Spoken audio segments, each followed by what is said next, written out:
Magandang umaga mga kabay. So meron po akong estimate dito, 39548. Ang model nito mga kabay is TDH 7213 Stanley 1/2 drill. Ayan.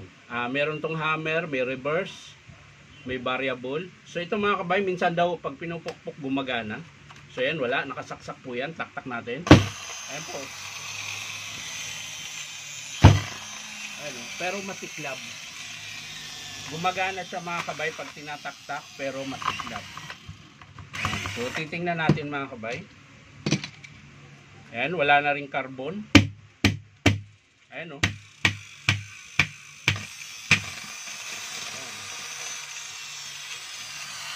So titingnan natin mga kabay, baka sa carbon lang. So subukan natin kalasin ito. Yung sa lagayan ng carbon. Iaangat lang natin para makita natin yung armature kung may tama o wala.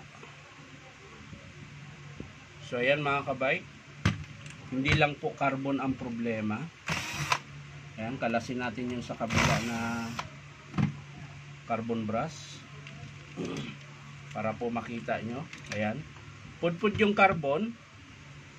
Ayan po yung carbon nya, pero meron akong nakita sa kanyang armature. So hugutin natin yung armature mga kabay. Tingnan natin.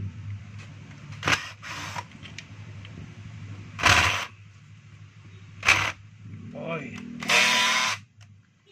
ang tigas mo. Ayan.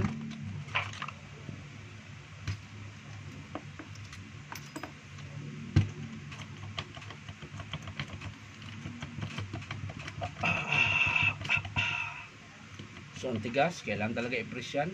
Ayan po mga kabay, oh.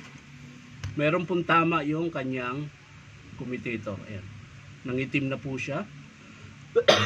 Excuse me po. Kaya po sa masiklab, hindi dahil sa carbon na maiksi, kundi may tama po yung kanyang armature. So dito sa field coil niya mga kabay, okay pa. Ayan, maganda pa. Brass holder, okay pa. Papalit lang tayo ng carbon. Tapos yung wire niya, dahil maraming dugtong, hahayaan ko na yan kasi ginusto din naman ng customer yan. So ang ayusin lang natin dito kapag in-approve niya ay yung pinakapuno. Ayusin natin yan dyan, napapasok dito sa kanyang cord protector para safe po yung wire, hindi maputol kaagad. Yan.